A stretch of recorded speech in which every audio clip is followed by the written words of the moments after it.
जी अख्तर लांगो साहब। बहुत शुक्रिया जनाब स्पीकर साहब। जनाब वाला, आज के इस रिक्वेजिशन इजलास में मैं शुरू करूंगा आखिरी एजेंडे से। जनाब वाला, जनवरी का महीना है, कोयटा शहर में अभी भी टेम्परेचर जो है वो माइनस में ही रहता है, लेकिन बदकिस्मती से पिछले 2-3 सालों से जब से जीएम साहब आए हैं, जब भी सर्दी का मौसम शुरू हो जाता है कोयटे में, यहाँ पे गैस जो है वो नापैद हो जाता है। अब जनाब वाला, आए रोज मीटरों के बहाने हज़ारों रुपए, 30-30, 40-40 हज़ार रुपए गरीब सारिफिन पे जो जुर्माने आयद किए जाते हैं। नॉर्मल जो इस वक्त एक घरेलू सारिफ का जो बिल आता है वो 40 से 50 हज़ार, 60 हज़ार, 1-1 लाख रुपए तक लोगों को बिल भिजवाए जा रहे हैं, जबकि गैस का प्रेशर इस वक्त बिल्कुल ना होने के बराबर है। अक्सर सुबह के औकात में जब सर्दी की शिद्दत ज़्यादा होती है या रात को, इन दोनों औकात में जो इस कैपिटल में हम बैठे, मैं मस्तूंग की बात नहीं कर रहा, मैं कलात की बात नहीं कर रहा, मैं पशीन और ज़ियारत की बात नहीं कर रहा, वहाँ पे तो वैसे गैस का सिर्फ नाम रह गया है, गैस नहीं है वहाँ पे। ये कैपिटल है जनाब वाला हमारा। इस शहर में आपको इस वक्त कोयटा शहर में लोग लकड़ी जलाकर जो है वो अपने चूल्हे जला रहे हैं और अपने घर का सालन और रोटियां पकाने पे मजबूर है। ये सूबा जो 1952 से पूरे मुल्क को गैस दे रहा है, लेकिन बदकिस्मती से हमारे लिए ये गैस एक शजर ममनुआ बन चुका है। और जनाब वाला, इस पे तो एक तो गैस हमारा नापैद हो चुका है, और दूसरा जो है इस वक्त बिजली की लोड शेडिंग जो इस कैपिटल सिटी में 8-8, 9-9, 10-10 घंटे जो है बिजली भी गायब रहता है।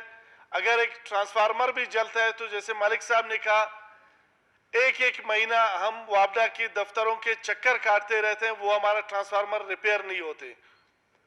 बहाना ये बनाया जाता है कि जी लैंड लॉसेज हैं, लोग बिल नहीं देते। तो जनाब वाले, ये लैंड लॉसेज पूरे पाकिस्तान में है, सिर्फ बलूचिस्तान में नहीं है। अगर रेशो निकाला जाए तो पंजाब के और दूसरे सूबों के ऐसे इलाके हैं जिनके लैंड लॉसेज हमसे कई गुना ज्यादा हैं, लेकिन वहां पे जनाब वाला ये रवैया ना कैस्को का वापडा का होता है और ना ही सुई सदरन वालों का होता है कि महीनों महीनों लोगों को अंधेरे में रख के गैस के प्रेशर लोगों पे बंद करके और बिजली की लोड शेडिंग के जरिए वहां पे लोगों के साथ ज्यादती की जाए। तो मैं इस ऐवान की तवज्जुह से इसकी मजम्मत करता हूं। अब जनाब वाला आता हूं असल मसले की तरफ, जो है लॉ एंड ऑर्डर का।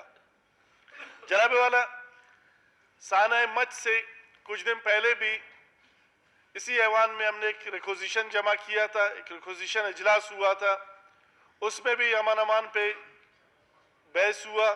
और इससे पहले भी इस ऐवान में बारहा इस तरह की रिक्वेजिशन इजलास हमने इसी एक मसले पे बुलाए और काफ़ी यहाँ पे बहस मुबाहिसे हुए हैं, तकारीर हुई हैं, तजावीज़ आई हैं।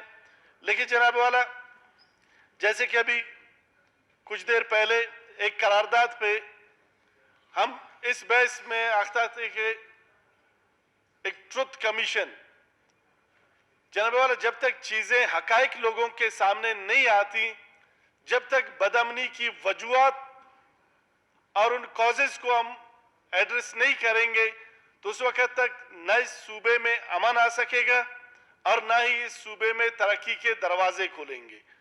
क्योंकि तरक्की और जो इकोनॉमी है वो मशरूत है आपकी अमन अमान के साथ। अगर आपका अमन अमान ठीक होगा तो वो मुल्क तरक्की करेगा, उसकी इकोनॉमी ग्रो करेगी। अदरवाइज लोग वहां पे बिजनेस करने से, लोग वहां पे रोजगार करने से डरते हैं और आते नहीं है। जनाब वाला, अब मैं आता हूं कि वो वजूहात क्या है। उस दिन जो साने मच से पहले रिक्विजिशन इजलास पे मेरे दोस्त जहूर भाई ने अपनी तकरीर में कुछ चीज़ों का जिक्र किया था, लेकिन अधूरी उसको छोड़ दिया।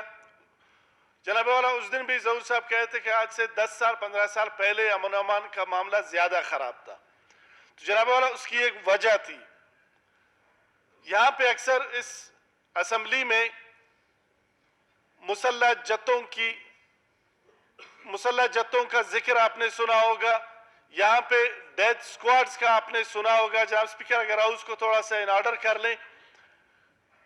तो जनाब वाला, उस वक्त जब 2013-14 में उन तमाम मुसल्लह जत्तों को ओएसडी बना दिया गया, उन तमाम मुसल्लह जत्तों पे पाबंदी लगाई, उनको उनके घरों तक महदूद किया गया, तो आपने देखा कि यहां टारगेट किलिंग, बाकी बम धमाके, चोरियां, अगवा बराए तावान, शाहराहों पे डकैतियां, ये तमाम चीजें रुक सी गई।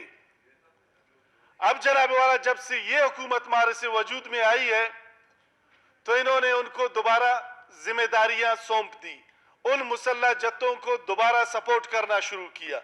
अब जनाब वाला, मैं आता हूं, ये मैं नहीं कह रहा जनाब वाला, ये एक जीआईटी बनी थी,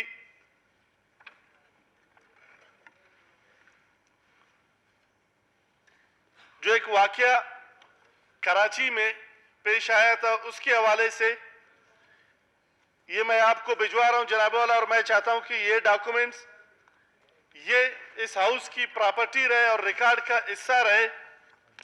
जनाब वाला, इसके पेज नंबर 15 पे ये मैं आपको भिजवा रहा हूं।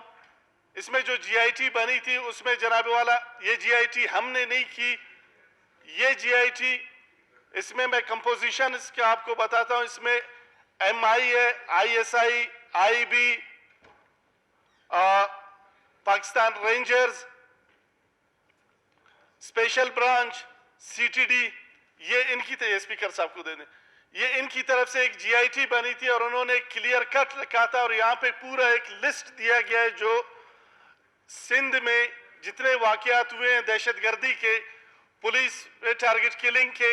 यहाँ पे जहूर साहब उस दिन कह रहे थे कि फोर्सेस के हवाले से कोई बात नहीं करता। जनाब वाला, फोर्सेस के जो कातिल हैं इस जीआईटी में उन्होंने दिए हैं। पुलिस, रेंजर्स पे, फोर्सेस पे जो हमले हुए हैं उनका जिक्र इसमें है। हैदराबाद में, सिंध में, सक्कर में, कराची में, जहां जहां फोर्सेस पे अटैक हुए, इन तमाम का इस जीआईटी में जिक्र है। और इसमें आखिर में जो मैंने हाईलाइट किए हुए हैं उसको पढ़ लें। उसमें उस जिम्मेदार का नाम भी वो जीआईटी में दे रहे हैं कि खुजदार के रिमोट एरिया में एक शख्स है शफीकुर रहमान मेंगल, ये तमाम वहां पे पनाह लिए हुए हैं और वहां से प्लानिंग हो रही है। और ये तमाम कार्रवाइयां वहां से हो रही हैं, जिसमें साना शाहनूरानी शामिल है, साना सफूरा गोट शामिल है, इसमें आपका साना जो है सेवड़ शरीफ का शामिल है, उसमें सिंध में जो जितने ब्लास्ट हुए वो तमाम शामिल हैं। और जनाब वाला, इसी हाउस का मैं एक और रिकॉर्ड आपको भिजवा रहा हूं। इस हाउस में जनाब वाला, ये एक असेंबली की कार्रवाई आपकी चली थी मोरखा 21 अप्रैल 2015 को। 21 अप्रैल 2015 को एक सवाल के जवाब में आपके उस वक्त के वजीर दाखिला साहब वो खुद फरमा रहे हैं, मैं उसका जवाब पढ़ के आपको सुनाता हूं। ये दुरुस्त है कि 25 मई 2014 को तहसील वड चेक पोस्ट पर 10 से 12 सर्फ गाड़ियों पर मुश्तमिल मुसल्लह अफराद का काफिला, जिनकी तादाद 100 के करीब थी, जिसकी सरबराही मीर शफीकुर रहमान मेंगल साहब कर रहा था, ने एंड ग्रेनेड से लेविस चेक पोस्ट। अब जनाब वाला, यहाँ पे अक्सर हम पे तो इल्जाम आयद किए जाते हैं कि जी फोर्सेस के हवाले से हम बात नहीं करते, फोर्सेस के जो शोधा हैं उनके लिए हम आवाज नहीं उठाते। जनाब वाला, लेविस एहलकार क्या फोर्सेस नहीं है? क्या वो हमारी फोर्स नहीं है? तो जनाब वाला, उनके हवाले से लेविस चेक पोस्ट पर ग्रेनेड से हमला किया और अंधाधुंध फायरिंग शुरू कर दी, जिसके नतीजे में 9 लेवीज एहलकार शहीद हुए। इनको याद आ गया जनाब वाला कोरम की निशानदेही। जनाब वाला ये इस जैसों की गैर जिम्मेदारी की वजह से यहाँ पे हर रोज लोग मरते हैं। ये दनेश जैसे लोग हैं जो ये चाहते हैं कि यहाँ पे अमन अमान कभी कायम ना हो। जनाब वाला अगर इस जैसे शफीकुर रहमान जैसे लोगों की सरपरस्ती तो ये जब से इनको दोबारा लाया गया, जब से हुकूमत इनको दोबारा सपोर्ट दोबारा के लिए घंटियां बजाएं जी।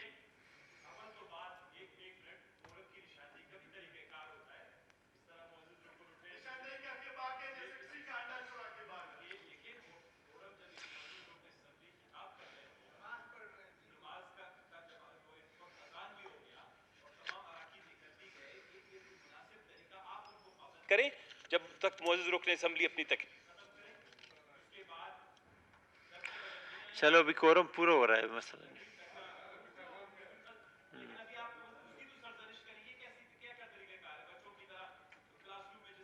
उठ के पेंसिल फेंक के, ये कोई बच्चों का तो वो नहीं है, फोरम नहीं है, क्लासरूम तो नहीं है, प्रॉपर कोई। और फिर दूसरी बात ये है, अभी 10 दिन पहले बलूचिस्तान इतने खून और खराबे से निकला है, इतने मुश्किल हालात से निकला है, संजीदा बहस हो रहा है। अगर बहस में हिस्सा नहीं लेना चाहते हैं तो बेशक न लें, लेकिन ये